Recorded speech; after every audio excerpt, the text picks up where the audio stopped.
अस्सलाम वालेकुम everyone and welcome back to IB solution YouTube channel for humanitics. और आज की जो हमारी ट्रेनिंग है it is regarding dealership sales visit category. So many people ask me to make a video on this. मेरे channel पे already dealership appointment request की category की वीडियो अवेलेबल थी, ठीक है, जिसको हम लोग इन शॉर्ट टर्म डार बोलते थे।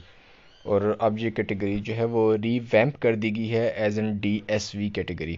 अच्छा, सबसे पहले तो मैं आपको ये कंसेप्ट क्लियर कर दूं कि ये सेम वही कैटेगरी है जो हम पहले डार के तौर पे यूज़ करते थे। थोड़ी सी इसको सिर्फ रीवैम्प किया गया, ये न्यू कैटेगरी नहीं है बल्कि उसी कैटेगरी को रीवैम्प किया गया है।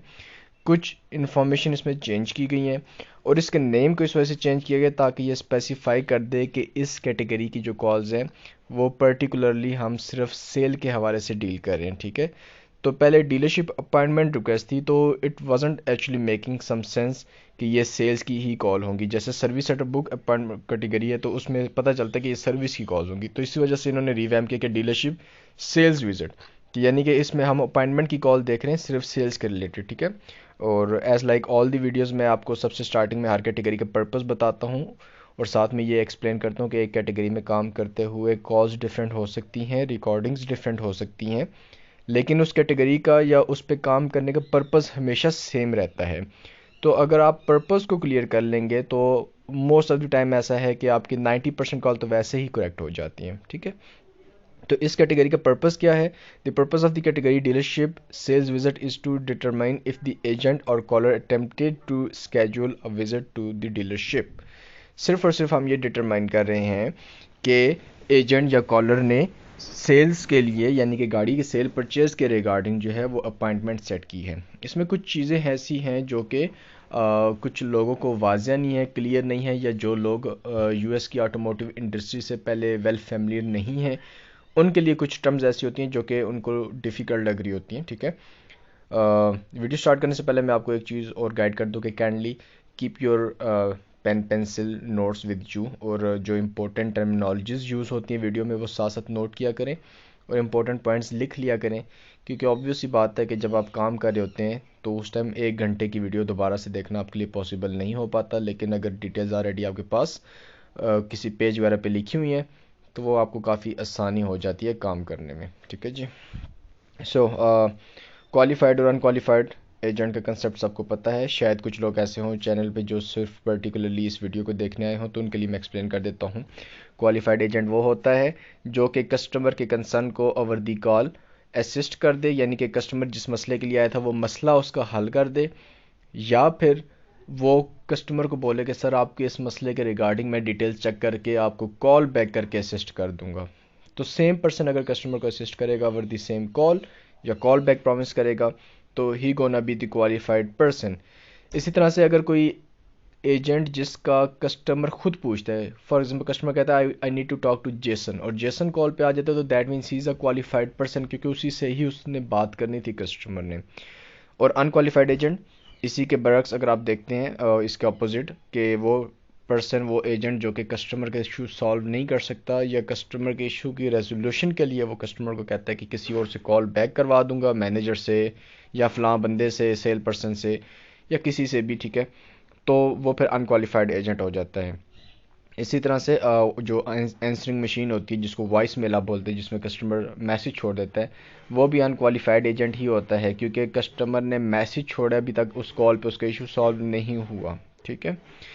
Inventory discussion, the caller should be seeking to purchase lease और trade in a vehicle for the call to be considered an inventory conversation. If it is not a conversation about inventory the correction option should be chosen and the recap box should be left untouched. Okay, so इसको line को या इस paragraph को पढ़ने का मकसद ये है कि कुछ लोगों के लिए सिर्फ गाड़ी लेना या उसको सेल करना ही सेल्स होती है, जबकि हकीकत में ऐसा नहीं है। सेल्स में डिफरेंट चीज़ें आती हैं, मैं आपको एक्सप्लेन कर देता हूँ। अगर तो कस्टमर गाड़ी परचेज करना चाह रही है तो ऑब्वियस ही बात है कि आप सबको ही मालूम होगा कि सेल्स की कॉल है। इसी तरह से कस्टमर अगर डीलरशिप को गाड़ी सेल करना चाह रहा है तो वो भी सेल्स की कॉल है। लेकिन लीज़ क्या होती है? अब कुछ लोगों को लीज़ का कंसेप्ट नहीं पता है, लोग लीज़ को और फाइनेंसिंग को मिक्स कर देते हैं। अब यहाँ पे इन्होंने फाइनेंसिंग नहीं लिखा हो, लेकिन फाइनेंसिंग भी एक टर्म होती है, बल्कि फाइनेंसिंग ऐसी टर्म है जो बहुत ज़्यादा कॉज में ये यूज़ होगी, ठीक है। लीज़ मैं एक्सप्लेन कर देता हूँ। लीज़ होती है लिमिटेड टाइम के लिए, आप एक गाड़ी परचेज कर लेते हो, उस गाड़ी की परचेज पे आपको गाड़ी का 40 to 50% जस्ट पे करना पड़ता है, और आपको उस गाड़ी के यूजेज पे कुछ लिमिटेशंस रख दी जाती हैं। ठीक है, इसमें थोड़ा सा मैं आपको बैकग्राउंड बता देता हूँ कि होता क्या है। बेसिकली एक न्यू गाड़ी आई, for example 2021 model Honda Civic. अब कस्टमर पूछता है कि गाड़ी कितने की है, और डीलरशिप वाले बोलते हैं फॉर एग्जांपल कि ये गाड़ी पाकिस्तानी रुपीस में बताया तो लेट्स सपोज ये 50 लाख की गाड़ी है। ठीक है, लेकिन डीलरशिप वाले कहते हैं सर अगर आप इस गाड़ी को लीज कर लें तो आपको सिर्फ 20 लाख देने पड़ेंगे, ये गाड़ी आपकी हो जाएगी। अब आप खुद सोचें कि एक गाड़ी जिसकी मलकियत 50 लाख की है, वही नई गाड़ी कस्टमर को 20 लाख में क्यों दी जा रही है।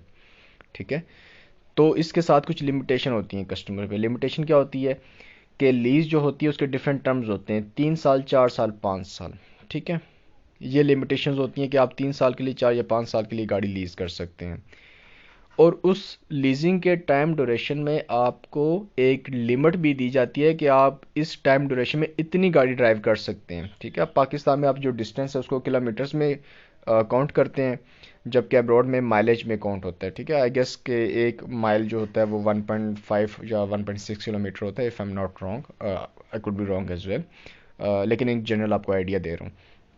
तो अगर फॉर एग्जांपल लीज जो है वो 1 साल के लिए कस्टमर को बताई जा रही है कि आप कितनी ड्राइव कर सकते हैं, तो उसमें होता है कि सर आप 7K माइलेज डिस्टेंस आप कवर कर सकते हैं इस पे। अब के का जो टर्म है ये 1000 को रिप्रेजेंट करता है। ठीक है, जैसे आप बोलते हैं 100K, दैट मीन्स के 1 लाख रुपीज़, 100K। ठीक है, तो कस्टमर को जब भी लीज की जाती है गाड़ी, या कस्टमर गाड़ी लीज करवाता है, तो उसको एक डिस्टेंस पे बॉन्ड किया जाता है कि फॉर एग्जांपल कस्टमर ने 3 साल के लिए गाड़ी ली है नई, तो साथ बताया जाएगा सर 3 साल में आप 36K माइलेज आप इसको ड्राइव कर सकते हैं। ठीक है, कस्टमर थोड़ी सी ज़्यादा इंक्रीज भी कर सकते हैं माइलेज, उस हिसाब से फिर उसके चार्जेस होते हैं। ठीक है, अब व्हाट हैपन्स कि जब लीज की टर्म एंड होगी, फॉर एग्जांपल 3 साल पूरे होंगे, तो अब क्या, अब ये होगा कि कस्टमर जो लीज की पेमेंट है ना वो भी मंथली बेसिस पे दे रहे हैं। जैसे फाइनेंसिंग करवाते हैं ना, पाकिस्तान में फाइनेंसिंग का कंसेप्ट होता है बैंक के जरिए, जब आप गाड़ी फाइनेंस करवाते हैं, पाकिस्तान में कहते हैं कि बैंक से लीज करवाई हुई गाड़ी, हालांकि लीज नहीं होती, वो फाइनेंस होती है।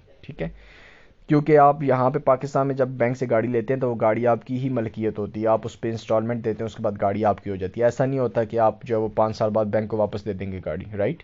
जबकि लीज में ऐसा होता है कि गाड़ी रिटर्न की जाती है। तो 3 साल के लिए फॉर एग्जांपल कस्टमर ने गाड़ी लीज की, 3 साल मुकम्मल होने के बाद अब कस्टमर को ऑप्शन दिया जाता है कि सर आप इस गाड़ी को बाय भी कर सकते हैं, आप इसको वापस भी दे सकते हैं। अगर वापस देंगे, पेमेंट तो कस्टमर ने दे दी 40%, अब डीलरशिप को क्या फ़ायदा हुआ कि नई गाड़ी दी थी, गाड़ी भी वापस आ गई और पैसे भी ले लिए 40% उस गाड़ी के। कस्टमर के लिए क्या फ़ायदा है कि कस्टमर इंस्टॉलमेंट दे रहा था, अब 3 साल के बाद गाड़ी की वर्थ उतनी तो नहीं रही ना जो 2021 में थी, राइट। 2024 में तो सेम वर्थ नहीं है। अब 2024 में जब गाड़ी की लीज की टर्म्स एंड होने वाली है, तो कस्टमर को ये भी ऑप्शन दिया जा रहा है कि सर अगर आपने बाय बैक करनी है, तो अब इस टाइम जो रेजिडुअल वैल्यू बोली जाती है, जो कि उस टाइम गाड़ी की करंट वैल्यू होती है, मार्केट वैल्यू, तो कस्टमर को बोला जाता है सर आप इस मार्केट वैल्यू के अकॉर्डिंग इस गाड़ी को हमसे बाय भी कर सकते हैं। अगर तो उस टाइम कस्टमर की गाड़ी की हालत अच्छी होती है और उसे बहुत कम ड्राइव की होती है, तो वो बाय कर लेते हैं मोस्टली। ठीक है, या फिर वो रिटर्न करके दोबारा कोई और लीज करवा लेता है गाड़ी दोबारा से फिर। ठीक है, कस्टमर को भी फ़ायदा होता है, डीलरशिप को भी फ़ायदा होता है, दोनों सिनेरियो में। ठीक है, लीज बाय आउट पे भी कस्टमर को एक और ऑप्शन दिया जाता है।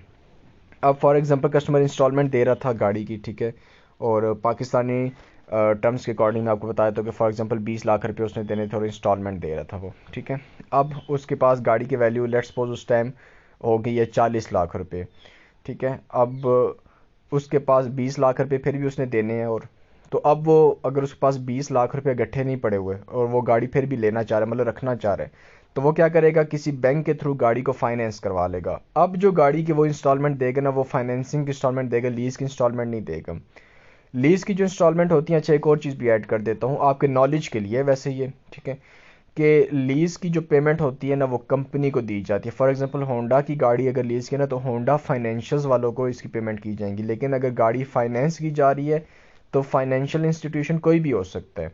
ठीक है, financial institution could be credit bureau, ठीक है, और कुड बी एनी बैंक, ठीक है, और that same company as well. Honda financial भी हो सकता है, ठीक है, वेस्ट फार्गो बैंक भी हो सकता है, चेस बैंक हो सकता है, बैंक ऑफ अमेरिका हो सकता है, ठीक है। डिफरेंट क्रेडिट ब्यूरो होते हैं, क्रेडिट यूनियंस होती है, मतलब कि किसी के भी थ्रू, जैसे पाकिस्तान में होता है ना कि आप असली बैंक के थ्रू गाड़ी ले लें, आप हबीब बैंक के थ्रू ले लें, आप HBL के थ्रू ले लें, ठीक है। हालांकि गाड़ी तो सुजुकी की आप ले रहे हैं या होंडा की ले रहे हैं, ठीक है।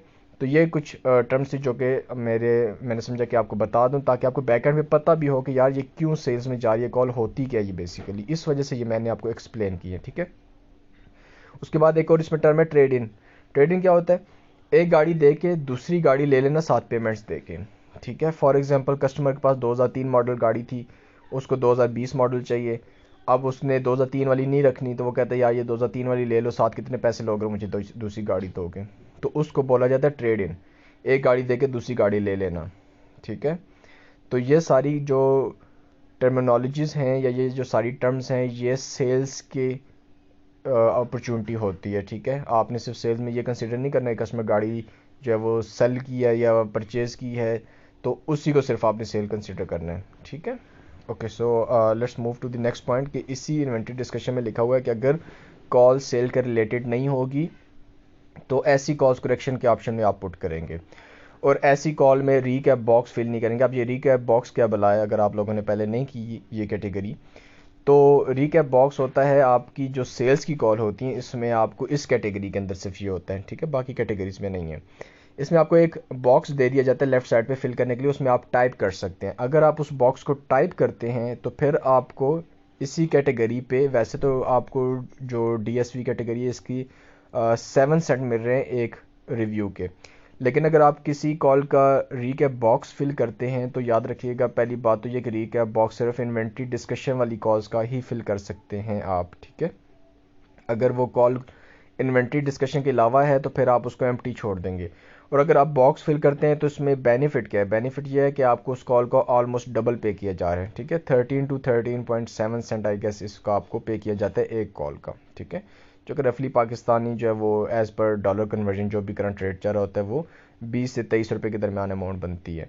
सो आई वुड रिकमेंड कि जो सेल्स की कॉल होती है उसमें देखें कॉल तो आपने सुनी है, ठीक है, तो बेहतर है कि आप बॉक्स भी फिल कर दें। इससे एक तो ये होता है कि आपकी कॉल सिक्योर हो जाती है कि यार ये कॉल आपने ठीक अटैम्प्ट किया, क्योंकि ऑब्वियसली आप लिख के भी दे रहे हैं एक चीज़, ठीक है, और इतनी ज़्यादा चीज़ें आपने डिटेल में नहीं लिखनी होती, क्या क्या लिखना होता है वो मैं एक्सप्लेन कर दूंगा आपको, ठीक है। लेकिन आई वुड सजेस्ट कि इसको एम्प्टी ना छोड़ें। कुछ लोग क्वेश्चन करते हैं कि अगर हम बॉक्स में कुछ ना लिखें तो कोई मसला तो नहीं, तो जी बिल्कुल कोई मसला नहीं है। अगर आप सेल्स की कॉल में भी बॉक्स को फिल ना करें तो कोई मसला नहीं है, लेकिन अगर फिल करेंगे तो आप एक ही कॉल पे आप डबल अर्न कर रहे हैं और साथ ही आपकी जो एक्यूरेसी है वो भी बेहतर हो रही है। So it is beneficial, I would totally recommend कि आप बॉक्स को फिल किया करें, ठीक है। अच्छा, यही चीज़ नीचे लिखी हुई है इन्होंने कि optional रीकैप्स, recap can be provided in the text box found under the audio on the left side of the screen. The recap text box will only be shown for calls that need a recap. अब हर sales की call में लाजमी नहीं कि नीचे box होगा, कुछ calls में बॉक्स आता है, ठीक है जी। Providing a recap is optional, but you will earn more if you choose to provide one. Recaps should not be provided for non-inventory calls that are reviewed as correction, not an inventory conversation. So it's the same thing which I explained above कि अगर आप इसको fill नहीं करेंगे तो कोई मसला नहीं है, और फिल करना है तो सिर्फ और सिर्फ सेल्स की कॉल के लिए आपने फिल करना है, और उसके लिए भी अगर फिल नहीं करते तो कोई हर्ज नहीं है, फिल करेंगे तो ज़्यादा पे होगा। सो लेट्स मूव फॉरवर्ड। इंस्ट्रक्शंस पढ़ लेते हैं ताकि साथ साथ जो चीज़ इसमें चेंज हुई है कैटेगरी में वो मैं आपको एक्सप्लेन कर दूंगा। Select an option that answers the question, did the caller agree to a new visit to the dealership? Okay, सो आपकी इस कैटेगरी में क्वेश्चन क्या है? कॉल डिफरेंट हो सकती है, ऑडियो डिफरेंट हो सकती है, but this question gonna remain the same. Did the caller agree to a new visit to the dealership, कि क्या कस्टमर ने इस चीज़ से एग्री किया कि वो डीलरशिप पे आ जाए, ठीक है, न्यू सेल्स विजिट के लिए। बेसिकली यहाँ पे ये सेल्स टर्म इंक्लूड करना भूल गए हैं या इन्होंने इंटेंशनली नहीं ऐड की, but still it's about a new sales visit to the dealership, ठीक है, क्योंकि सेल्स के रिगार्डिंग बात हो रही है। सो रीकैप की सेम बात इन्होंने दोबारा रिपीट कर दी है। उसके बाद है जी, अच्छा इन्होंने यहाँ पे लिखा है कि रीकैप में आपने क्या क्या चीज़ें प्रोवाइड करनी है अगर आप रीकैप बॉक्स फिल कर रहे हैं। सबसे इंपॉर्टेंट चीज़, कॉलर का मेन पर्पस लिखना है कॉल के लिए, ठीक है जी, कि आप मेन पर्पस क्या से लिखना है। फॉर एग्जांपल कॉलर ने गाड़ी लेनी है तो कॉलर इज़ इंटरेस्टेड इन अ जो भी गाड़ी है, ठीक है, गाड़ी की डिटेल्स। उसके बाद है जी include specific details about the caller's main purpose for calling. अच्छा, स्पेसिफिक डिटेल्स लिखनी है आपने, लंबी लंबी कहानी नहीं लिखना शुरू कर देनी। कॉलर तो 100 फिल्म डालेगा, मैं इशारे पे खड़ा था, वहाँ पर फलानी कलर की गाड़ी थी, मैं बच्ची को स्कूल छोड़ने जा रहा था, पसंद आ गई गाड़ी, मैं लेट हो रहा था, पूछ नहीं सका कौन सी थी, ये वो फिल्में सुनाता है। आपने वो सारी चीज़ें इंक्लूड नहीं करनी, आपने मेन पर्पस लिखना है, आपने जान भी छुड़ानी है, कॉल से एक कॉल पे नहीं बैठ जाना है, आपने अपना टाइम सेव करना है। Time is money, time is all you got in this project, ठीक है। Vehicle information such as the make, model, mileage and price as well as where the automobile was seen if possible। अच्छा, ये जो इन्होंने last में line लिखी है इसका मैं थोड़ा सा आपको एक्सप्लेन करता हूँ। एक तो जो प्रोफेशनल वे होता है रीकैप प्रोवाइड करने का, जिसमें आपने गाड़ी की डिटेल्स लिखनी होती है, वो मैं आपको एक पैटर्न बता देता हूँ, इसको आप बेशक नोट कर लें कि जब भी आपने गाड़ी की डिटेल्स प्रोवाइड करनी होती है, सबसे पहले आता है गाड़ी का कलर। अगर उस कॉल में कलर बताया गया गाड़ी का, बेशक वो कॉल के आखिर में जाके कलर बता रहा था, लेकिन आप जब गाड़ी का नाम और इन्फॉर्मेशन लिख रहे हैं तो सबसे पहली चीज़ आपने इंक्लूड करनी है गाड़ी का कलर। कलर के बाद आपका है आता है गाड़ी का मेक एंड मॉडल, ठीक है, कौन से ईयर में गाड़ी बनी है। फॉर एग्जांपल ब्लैक कलर की होंडा सिविक है, 2020 मॉडल है, ठीक है, और 10,000 यूएसडी की ये गाड़ी, ठीक है, और ये यूज गाड़ी है, इस पे 15 के माइलेज ये चली हुई है गाड़ी। तो लिखेंगे कैसे, ब्लैक 2010 होंडा सिविक विद 15 के माइलेज फॉर 15 के यूएसडी। और यूएसडी लिखने के लिए जब भी आप प्राइस मेंशन करते हैं तो डॉलर का साइन पहले डाला जाता है, जो कि ऑलमोस्ट हर बंदे ये गलती कर होता है कि पहले पैसे लिखते हैं, जो अमाउंट होती है उसके बाद आखिर में डॉलर का साइन डाल देते हैं। तो this is a wrong practice, आपने पहले डॉलर का साइन डालना होता है, उसके बाद आपने प्राइस मेंशन करनी होती है, ठीक है। सो ये पैटर्न एक प्रोफेशनल वे है गाड़ी की डिटेल्स लिखने का, तो काइंडली इसको नोट कर लें, ठीक है। और उसके बाद ये जो इन्होंने एंड में लाइन लिखी कि as where the automobile was seen, इसका मतलब ये होता है मोस्टली कस्टमर जो है ना वो बताते हैं कि मैंने गाड़ी ऑनलाइन देखी है या कहाँ पे देखी है। तो ये लिखना इस वजह से मैंडेटरी इन्होंने रखा होता है क्योंकि डीलरशिप वाले डाटा कलेक्ट कर रहे होते हैं। अब देखें डीलरशिप वालों ने डिफरेंट जगह पे अपनी एडवर्टीजमेंट दी हुई है, ठीक है, उन्होंने वॉल्स पे कैलीग्राफी भी करवाई हुई होगी, उन्होंने जो है वो ऐड भी दिए होंगे न्यूज़पेपर में, उन्होंने ऑनलाइन भी एडवर्टीजमेंट दी होगी, डिफरेंट वेबसाइट्स के साथ उनकी कोलैबोरेशन है, वो पे कर रहे हैं, ठीक है, वो मेंशन कर रहे हैं वहाँ पे। तो फॉर एग्जांपल कस्टमर कहता है कि I have seen a vehicle online at CarGurus and I need to get details about it. तो आपने मेंशन कर देना है गाड़ी की details as seen on CarGurus, ठीक है, या कोई भी वेबसाइट कस्टमर बताता है तो यार ये डिटेल्स आपने प्रोवाइड करनी है, ठीक है।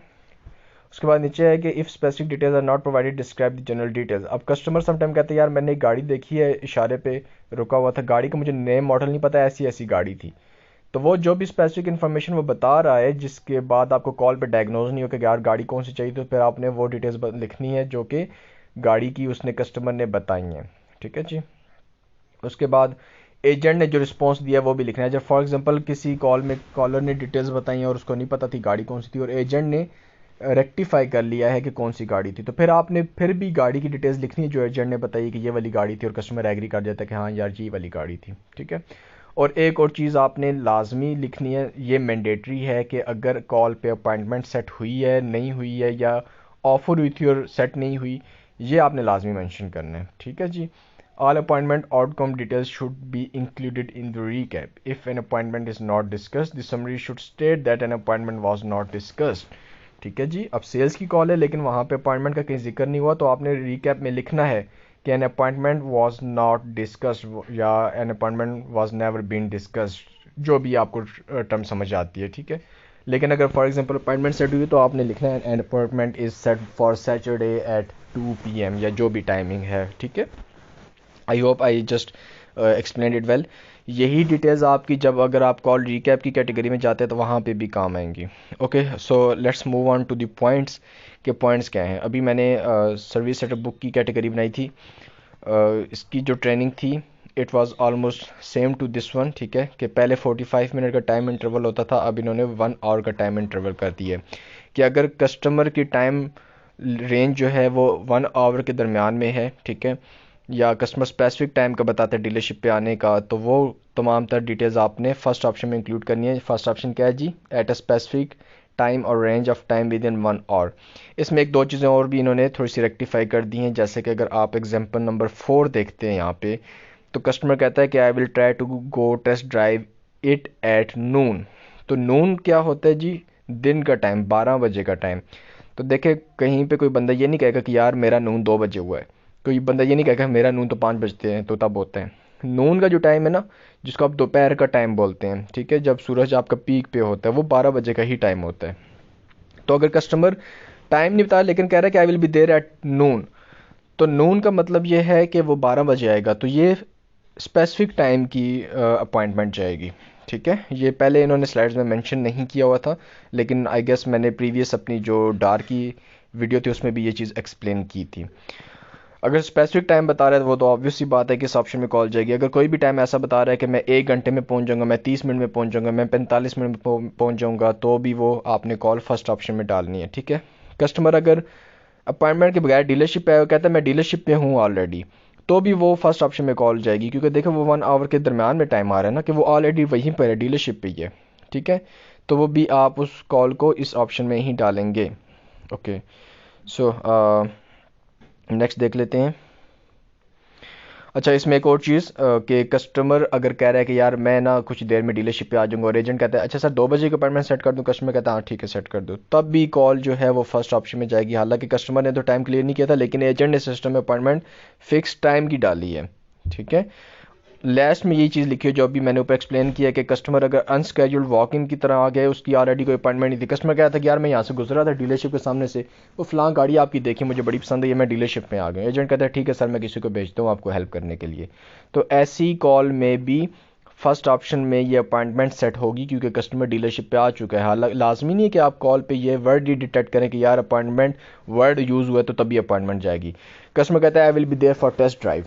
अब देखें यहाँ पर अपॉइंटमेंट का तो जिक्र नहीं हुआ, लेकिन टेस्ट ड्राइव का मतलब क्या है, गाड़ी चलाने आऊँगा, तो कहाँ पे गाड़ी चलाने आएगा, ऑब्वियसली डीलरशिप पे आएगा। तो अपॉइंटमेंट सेट होती है, आपने वर्ड्स को ऑब्जर्व करना है, you must be having good and active listening to do these calls. ठीक है, और ये कैटेगरी काफ़ी सेंसिटिव है, so you better be having good listening. नहीं है तो बाकी कैटेगरीज पे पहले काम करके अपनी लिसनिंग को थोड़ा सा बेहतर करें, और उसके बाद इस कैटेगरी पे काम करें। ठीक है, don't lose this category, don't take it as granted के बस ठीक है यार आ गई कैटेगरी आईडी पे तो हम इस पे काम कर लें, डोंट डू दिस। ठीक है, it's like your own loss. Second इसमें ऑप्शन है जी एट अ लूज टाइम और range of time exceeding 1 hour, कि अगर 1 घंटे से ज़्यादा की टाइम लिमिट हो रही है कस्टमर की डीलरशिप पे आने की, या फिर सॉफ्ट डेट एंड टाइम की अपॉइंटमेंट है, कस्टमर कहता है यार अभी मुझे कंफर्म नहीं है कि मैं डीलरशिप पे कब आऊँगा, सैटरडे या संडे को आ जाऊँगा, ठीक है, या फ्राइडे को आ जाऊँगा, या वीक के दरमियान में किसी दिन आ जाऊँगा, तो भी ऐसी कॉल इस ऑप्शन में जाएंगी। कस्टमर कहता है 2 से लेकर 4 बजे के दौरान आऊँगा, तो इसका टाइम इंटरवल 1 घंटे से एक्सीड हो चुका है, तब भी ये कॉल इस ऑप्शन में जाएगी। कस्टमर कहता है शाम को आऊँगा, तो भी कॉल इस ऑप्शन में जाएगी। अब क्या पता उसकी शाम कब होती है, 4 बजे, 5 बजे, 6 बजे, 7 बजे, सारे शाम के टाइम है। तो कोई भी ऐसी है टाइम इंटरवल जिसमें अपॉइंटमेंट सेट हुई है लेकिन 1 आवर से टाइम एक्सीड हो गया, या फिक्स पता नहीं है कि कौन से दिन आएगा कस्टमर, तो ऐसी कॉल जो है वो आप इस ऑप्शन में डालेंगे। ठीक है, okay, let me check if there is anything else which is added to this category. अच्छा, जैसे कस्टमर कॉल करता है, कहता है यार फलानी गाड़ी मैंने देखी है डीलरशिप पे, क्या वो अवेलेबल है, अगर मैं डीलरशिप पे आऊँ चेक करने के लिए, एजेंट कहता है जी बिल्कुल अवेलेबल है, कस्टमर कहता है चलो ठीक है मैं आऊँगा देखने के लिए डीलरशिप पे। अब कोई पता नहीं है वो आ जाएगा, हफ्ते बाद आएगा, महीने बाद आएगा, इतवार को आएगा, जुम्मे को आएगा, नहीं कंफर्म। कस्टमर कहता है अच्छा मैं आई विल बी देयर सून। अब सून क्या मतलब, क्या उसका सून क्या क्या बन रहा है। ठीक है जी, तो ऐसे डिटेल्स जब आपको कॉल में होती हैं जहाँ पे क्लियरिफिकेशन नहीं है या जहाँ पे डाउट बन गया है, तो ऐसी कॉल्स आप इस ऑप्शन में डालेंगे। ठीक है जी। अच्छा, एक और चीज़ इन्होंने चेंज कर दी है, यस, मैंने ये पहले भी देखी है, caller express intent to visit the dealership even if follow up information is needed first. अच्छा जी, कस्टमर फॉर एग्जांपल किसी गाड़ी की इन्फॉर्मेशन लेता है और एजेंट कहता है कि सर मैं ये डिटेल्स चेक करके कॉल बैक करूंगा, अच्छा मुझे बताएं कि क्या आप डीलरशिप पे आना चाहते हैं। कस्टमर कहता है यार अगर वो गाड़ी ना फलाने कलर में आपके पास अवेलेबल हुई तो मैं आज जो है ना वो आपके पास गाड़ी चेक करने आ जाऊंगा शाम में। तो ऐसे सिनेरियो में पहले हम ऐसी कॉल डालते थे थर्ड ऑप्शन में कि appointment mention but not set, लेकिन इस कॉल पे अब जो इन्होंने चेंजिंग की है इसके अकॉर्डिंग अब हम ऐसी कॉल्स की भी अपॉइंटमेंट कंसीडर करते हैं, क्योंकि कस्टमर ने अपना इंटरेस्ट डीलरशिप पे आने का शो किया है। ठीक है, however he needs some further information. अब इसके नीचे जो लाइन लिखी है ये मैं पढ़ के बता देता हूँ आपको। In each of the following examples you can identify both the call interest and intent to visit the dealership. Okay, all of these examples show a caller's clear intent to visit regardless of the follow-up information that is wanted or needed. Example, I am going to come down this weekend but before I do, will you send me some additional pictures of that truck? तो customer कह रहा है जा कि मैं dealership पे आना तो चाह रहा हूँ लेकिन पहले मुझे कुछ तस्वीरें वगैरह सेंड कर दो, ठीक है जी। एजेंट क्या कह रहा है, सॉरी इस एग्जांपल में क्या कह रहा है जा रहा जी कि if you can get your manager to bring that price down I will come in tonight. अब देखें यहाँ पे कस्टमर ने एक कंडीशन लगा दी कि यार अगर तो आप अपने मैनेजर से चेक करो, अगर तो प्राइस कम कर सकते हो ना तो मैं आज आ जाऊँगा डीलरशिप पे, ठीक है। तो ऐसी कॉल में बेसिकली इन्होंने ये चीज़ क्यों अपॉइंटमेंट में डाली है, because dealership never opt to lose a sales opportunity. तो वो कोशिश उनकी ये होती है कि यार किसी तरीके से ना कस्टमर को डीलरशिप पे लें, उसके बाद हम देख लेंगे इसके साथ क्या करना है, ठीक है। कि किसी तरीके से उसको मना ही लेना है, बस उसको ले के आना है डीलरशिप पे, बेशक वो प्राइस पे एग्री नहीं हो रहा या इस तरह का कोई मसला है तो एजेंट 100% ट्राई करता है कि कस्टमर डीलरशिप पे आए। Customer even if they can not meet that condition of the customer still they want customer to land at their dealership. वहाँ पे आएगा लाइव बैठे हुए, कुछ ना कुछ वो डील बना लेते हैं उसके साथ। So this was the reason जिसकी वजह से उन्होंने इस ऑप्शन को यहाँ पे डाल दिया, ठीक है। उसके बाद है जी customer agree to a possible visit. अगर पॉसिबल विजिट का कस्टमर बता रहा है कि शायद मैं आ जाऊँ गाड़ी देखने आज या कल परसों या वीकली, तो ऐसी डिटेल्स में भी आप जहाँ पे पॉसिबिलिटी बन रही है कि यार आएगा, ठीक है, आ जाएगा, कोई पता नहीं कब आएगा लेकिन शायद आ जाए, ठीक है। तो ऐसी कोई भी पॉसिबिलिटी बन रही है तो आप कॉल इस ऑप्शन में डालेंगे। उसके बाद ये नेक्स्ट ऑप्शन है visit request is mention but no agreement. कि ऐसी कॉल जिसमें कस्टमर से पूछा तो क्या था कि सर आना चाहते हैं डीलरशिप पे, या कस्टमर ने कॉल पे कहीं मेंशन कर दिया था आने का, या एजेंट ने वैसे ही पूछ लिया था कि sir do you wish to come to dealership और would you like to set up an appointment, लेकिन कोई भी कस्टमर ने आंसर नहीं दिया था या किसी भी रीज़न की वजह से अपॉइंटमेंट की सेटलमेंट नहीं हुई थी, ठीक है। या कस्टमर ने वाज़ह बता दिया यार मैं नहीं आना चाहता डीलरशिप पे भी, चाहे वो प्राइस की वजह से या किसी भी वजह से, ठीक है। तो ऐसे सिनेरियो में कॉल आप इस ऑप्शन में पुट करेंगे। ओके, इसमें एक और चीज़ है, ये मैं पढ़ लेता हूँ। Caller express an interest in visiting the dealership but some part of the conversation nullified the caller's want और need to visit. Okay, there is a big difference between a caller's interest and intent. In the following example, you will see that a caller expressed an interest in visiting a dealership, but she did not state an agreement intent to actually visit, nor did she express the probability or possibility of a visit. Instead, she clearly stated that if they even decide to agree to a visit, she will let the agent know. In this example, you can identify the fact that she has not decided or agreed to a visit. Only interest was expressed, not intent. अच्छा, इसमें ये कह रहे हैं कि customer ने थोड़ा सा इंटरेस्ट तो ज़रूर शेयर किया था कि शायद मैं डीलरशिप पे आना चाहूँ, लेकिन she was not actually wanted to visit the dealership और she was not actually looking to make a purchase, ठीक है जी। कि उस देखिए इंटेंशन एक होती है और एक इंटरेस्ट होता है, इन दोनों चीज़ों में डिफरेंस है और उसी डिफरेंस को वो एग्जांपल के थ्रू एक्सप्लेन कर रहे हैं, ठीक है जी। अब एग्जांपल क्या है, कस्टमर ने गाड़ी की डिटेल्स पूछी हैं, फॉर एग्जांपल कोई लेडी थी, डिटेल्स पूछी हैं और डिटेल पूछने के बाद कहती है अच्छा मैं आना तो चाहती हूँ लेकिन पहले ना मैं अपने हस्बैंड से बात कर लेती हूँ, डिस्कस कर लेती हूँ, देन मैं कॉल करके आपको इन्फॉर्म कर दूँगी। अब देखें वो कॉल करके दोबारा इन्फॉर्म करूँगी, दैट मीन्स कॉल पे उसका अभी तक कुछ भी क्लियरिफिकेशन नहीं हुई। इंटरेस्ट उसने ज़रूर शो किया कि यार मैं आना चाहती हूँ, लेकिन she is not the person who is a decision maker, ठीक है। बेसिकली डिसीजन उसका नहीं होगा तो वो किसी से पूछ के दोबारा कॉल बैक करेगी, ठीक है।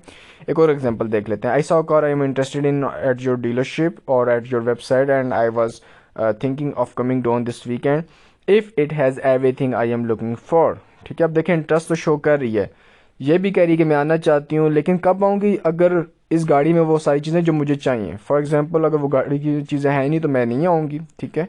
और उसके बाद क्या हो रहा है जी, caller and agent discuss the vehicle and they find the caller is not interested because of the vehicle's condition, ठीक है। No further information discuss and no visit agreed to since it is no longer needed और wanted. अब अगर आप ऊपर ये देखेंगे collar कह रही है जी मैं आना चाहती हूँ, ठीक है जी, अगर गाड़ी में सब कुछ, अब यहाँ पे आप बोलें कि यार आना तो चाह रही है, अब कंफर्म नहीं है कि वो फिक्स टाइम पे आएगी या लूज़ अपॉइंटमेंट हम डाल दें, लेकिन वो ये कह रही है कि यार मैं उस सिनेरियो में आऊँगी अगर इस गाड़ी में वो सारी चीज़ें जो मुझे चाहिए। और बाद में जब उसने डिटेल्स बताई एजेंट ने तो किसी भी रीज़न की वजह से कॉलर ने डिनाई कर दी कि नहीं यार ये तो वो चीज़ है ही नहीं जो मुझे चाहिए थी। तो अब ऑब्वियस ही बात है, मेंशन तो हुआ था लेकिन आएगी तो नहीं डीलरशिप पे, कोई लॉजिक नहीं बन रही उसके आने की, क्योंकि वो चीज़ ही नहीं जो उसको चाहिए थी। I hope I make this point clear. Okay, a new visit was not discussed, next option है जी fourth option. Caller represented an inventory sales opportunity but no visit to the dealership was requested mention, मतलब sales की call है, ठीक है, sales के regarding discussion हुई है, गाड़ी के रिगार्डिंग कुछ भी डिस्कशन हुई है, लेकिन कॉल पे कहीं पे भी अपॉइंटमेंट का जिक्र, रिक्वेस्ट कुछ भी डिटेल नहीं मेंशन हुई, ना एजेंट ने ऑफर की ना कॉलर ने कोई बताया कि यार मैं डीलरशिप पे आना चाहूँगा, मतलब कि आने के रिगार्डिंग कुछ भी बात नहीं हुई, ठीक है। तो फिर ऐसी कॉल इस ऑप्शन में जा रही है। एजेंट एज the caller's location but no visit to the dealership was requested mention, agent sometime पूछ लेता है कस्टमर से सर कहाँ से बात कर रहे हैं, ठीक है, और उसके बाद एजेंट फिर ऑफर भी कर देता है अपॉइंटमेंट, लेकिन अगर एजेंट ने सिर्फ लोकेशन पूछी है लेकिन कहीं पे सेल्स वगैरह विजिट मेंशन नहीं हुआ तो तब भी कॉल आप इस फोर्थ ऑप्शन में पुट करेंगे। या फिर कॉल में कॉलर कह देता है कि वो आउट ऑफ स्टेट है, ठीक है, और इसके अलावा और कोई डिटेल्स कॉल में डिस्कशन हुई। अगर इस कॉल में भी एजेंट ने ऑफर कर दिया ना appointment, sir would you like to take a look at our dealership's car, if might you like to take a flight to come to this dealership, ठीक है। समटाइम कस्टमर ऐसी भी बात करते हैं यार मैं आउट ऑफ स्टेट हूँ, मैं नेक्स्ट वीक आऊँगा अपनी इस स्टेट में और फिर मैं आपको विजिट कर लूँगा, तो देखें वहाँ पर अपॉइंटमेंट डिस्कस हो जाती है। यहाँ पर सिर्फ ये है कि कस्टमर आउट ऑफ स्टेट है और कोई भी विजिट वगैरह मेंशन नहीं हुआ, एजेंट को पता चलता है आउट ऑफ स्टेट है कस्टमर, तो ऑब्वियसली बात है वो अगर कस्टमर ने खुद नहीं बताया कि वो इस एरिया में आएगा या वो बहुत दूर है तो agent most of the time उनको अपॉइंटमेंट ऑफर ही नहीं करते, क्योंकि कोई लॉजिक नहीं बनती ना कि एक बंदा एक गाड़ी देखने के लिए पहले पूरा हवाई जहाज बुक करे, अपनी सीट बुक करे, उसके बाद गाड़ी देखने है यहाँ पे, इतनी तो उसको एक्सपेंसिव गाड़ी पड़ेगी तो अपनी स्टेट से क्यों ना ले ले, ठीक है।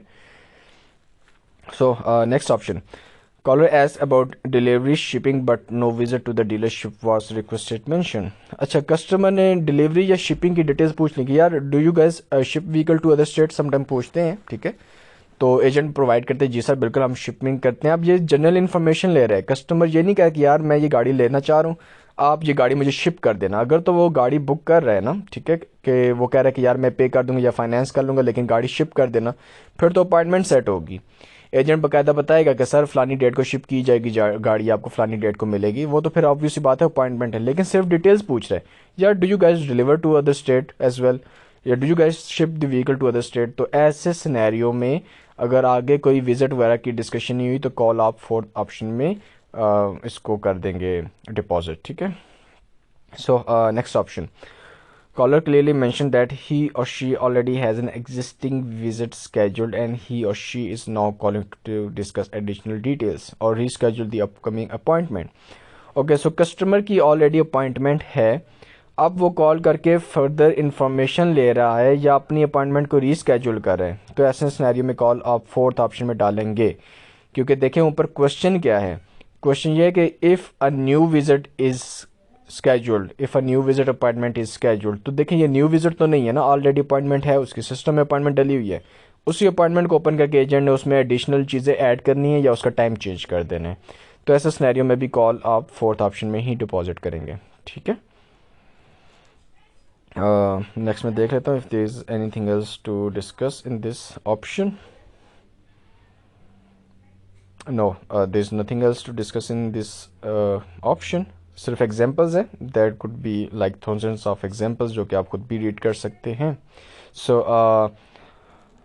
Last but not the least, correction option, not an inventory sales conversation. अब सेल्स के अलावा अगर कोई भी कॉल है तो वो ऑब्वियसली बात है आप इस ऑप्शन में डाल रहे हैं, और अगर कोई कॉल जिसमें वॉइस मेल आ रही है जिसमें कस्टमर असिस्ट नहीं हो रहा तो वो कॉल भी आप करेक्शन ऑप्शन में डालते हैं, ठीक है जी। कुछ डिटेल्स और एग्जांपल्स देख लेते हैं। Call does not represent an inventory sales opportunity for buying, selling or trading in a vehicle. इसी के साथ आप ऐड कर सकते हैं अपने नोट्स में, customer does not represent an inventory sales opportunity, financing, leasing और बाइंग, सेलिंग और ट्रेडिंग इन अ व्हीकल। तो ये 3-4 टर्म्स और भी मैंने ऐड कर दिए हैं, ये भी नोट कर लीजिएगा, ठीक है जी। You can reference the instructions for the upstream category inventory discussion plus if you need assistance in understanding what qualifies an inventory sales. Okay, so ये जो terms मैंने आपके लिए यूज़ की वो इन्होंने सारी तो मेंशन नहीं की, लेकिन ये कह रहे हैं कि अगर आपको नहीं पता कि सेल्स में क्या क्या चीज़ें आती हैं तो इन्वेंट्री डिस्कशन वाली स्लाइड्स एक दफ़ा पढ़ लीजिएगा, तो उसमें ये चीज़ें हैं, तो ये वही चीज़ उन्होंने जो है वो आपको यहाँ पर लिख के बता दी, ठीक है। Caller mentioned that he or she already has an existing visit scheduled but he or she is cancelling because they are no longer in the market, ठीक है जी। अगर कस्टमर अपनी ऑलरेडी स्केड्यूल्ड अपॉइंटमेंट को कैंसिल करना चाह रहे हैं because वो मज़ीद गाड़ी में इंटरेस्टेड नहीं है तो ऐसी कॉल भी करेक्शन में आप पुट करेंगे, क्योंकि अब सेल्स विजिट उसका ख़त्म हो चुका है, वो रीस्केड्यूल नहीं कर रहा। ठीक है, रीस्केड्यूल होता तो इससे ऊपर वाले ऑप्शन में कॉल जाती। ठीक है, सो इसके नीचे जी, do not provide any text in the recap box for calls that are reviewed as correction, कि जी करेक्शन ऑप्शन में जो भी कॉल डाल रहे हैं उसका आप रीकैप प्रोवाइड नहीं करेंगे। इसके अलावा ऊपर जितने भी ऑप्शन है उसका रीकैप आप प्रोवाइड करेंगे अगर आप करना चाह रहे हैं। If you want to make extra money, so आप प्रोवाइड करेंगे। It's not mandatory, it's optional, चाहे उसके लिए भी ना प्रोवाइड करें, लेकिन अगर आप ये कह रहे हैं कि चले मैंने प्रोवाइड करना है तो फिर आपने कम अज़ कम करेक्शन वाली कॉल्स को प्रोवाइड नहीं करना। ठीक है,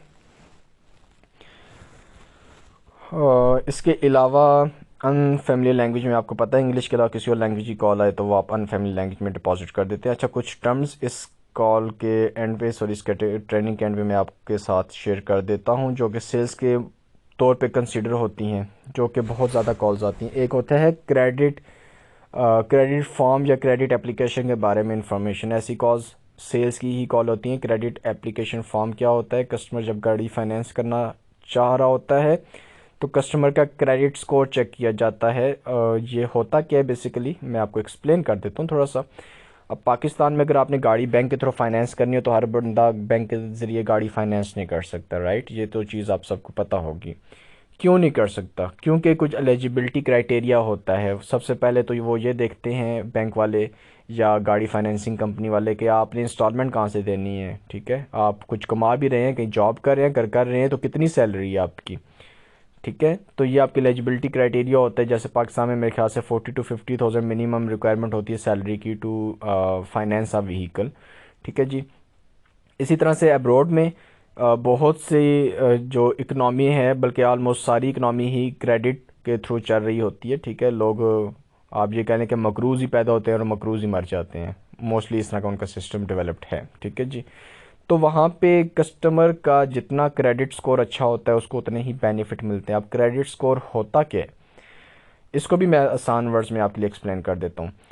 आपने फॉर एग्जांपल अपने क्रेडिट कार्ड पे एक प्रोडक्ट बाय की। क्रेडिट कार्ड में आपको मालूम होगा, अच्छा कार्ड दो तरह के होते हैं, एक डेबिट कार्ड और एक क्रेडिट कार्ड। डेबिट कार्ड वो होता है जिसमें आपके अपने पैसे बैंक में पड़े होते हैं, कभी भी आप एटीएम में कार्ड लगाते हो या किसी भी मर्चेंटाइजर के पास या शॉप पे जाकर उसको स्वैप करके आप उस अमाउंट के पैसे, उन पैसों से चीज़ खरीद लेते हो या बैंक के ज़रिए पैसे निकलवा लेते हो। क्रेडिट कार्ड क्या होता है? आपको बैंक की तरफ से एक लिमिट मिलती है कि इतने पैसे बैंक की तरफ से किसी भी टाइम एज अ लोन आप यूज़ कर सकते हो, और फिर उसकी एक बिलिंग डेट या एक बिलिंग साइकिल होता है कि इस बिलिंग साइकिल में आपने ये पे करने हैं। ठीक है जी। क्रेडिट में आपके पैसे अपने नहीं होते, बैंक के होते हैं, पहले यूज़ करते हैं बाद में दे देते हैं। लेकिन डेबिट कार्ड में पैसे आपके अपने होते हैं, पहले बैंक में डालते हैं उसके बाद यूज़ करते हैं।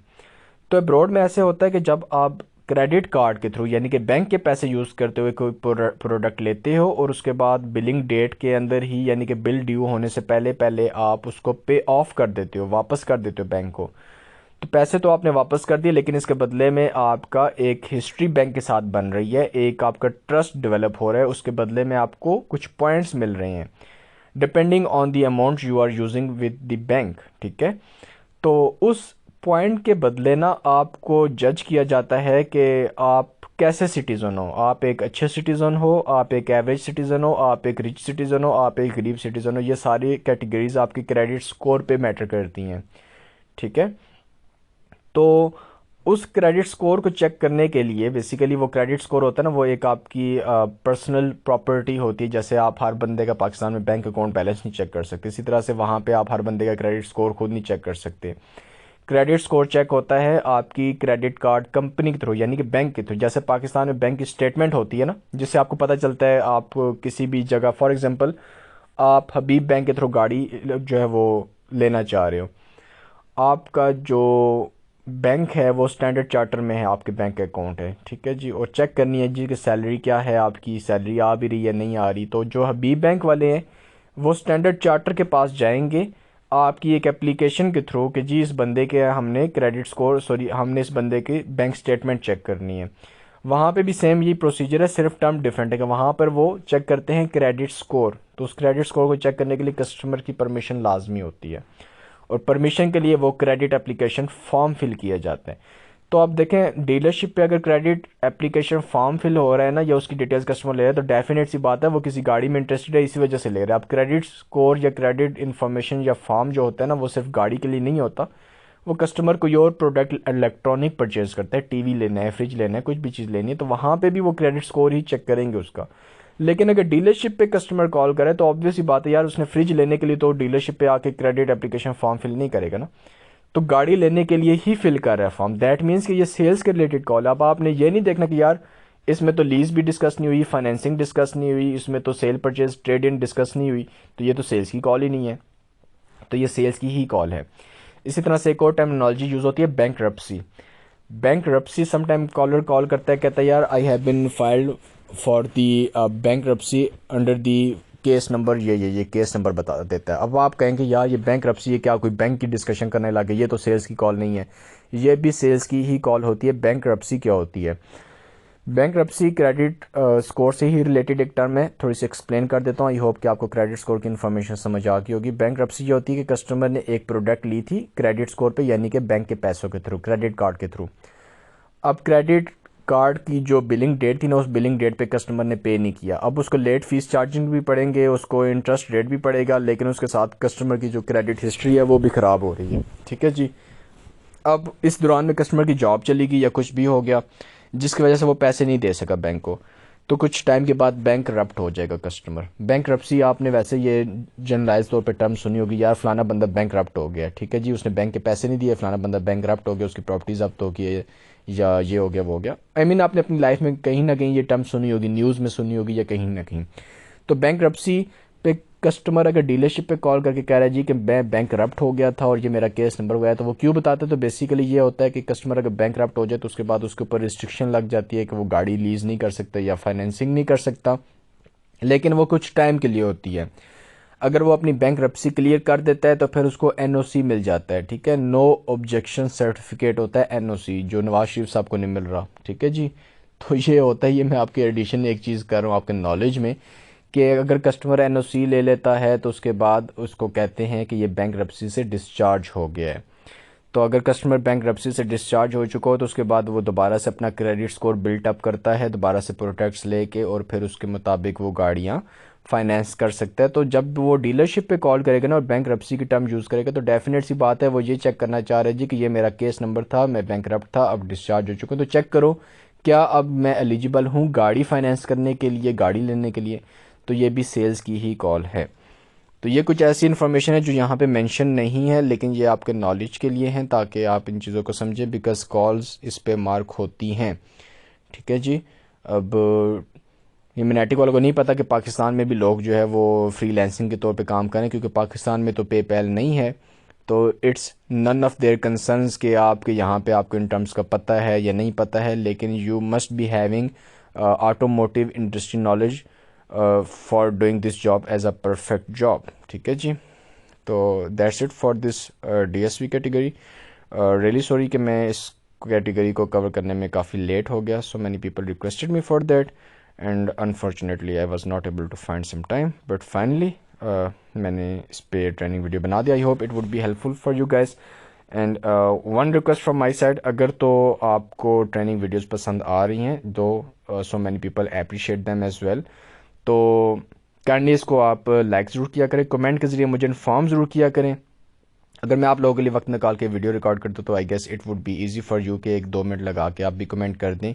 और please kindly share it with your friends on WhatsApp and Facebook. ठीक है, जो भी आपके सोशल मीडिया चैनल्स हैं जो आप यूज़ करते हैं, काइंडली इसको शेयर किया करें, because it could be possible कि आपका ही कोई बहन भाई, आपका कोई दोस्त रिश्तेदार, शायद कोई अनएम्प्लॉयड हो और he would be looking to make some extra money, या साइड बिजनेस के तौर पे या कुछ भी वो करना चाहे।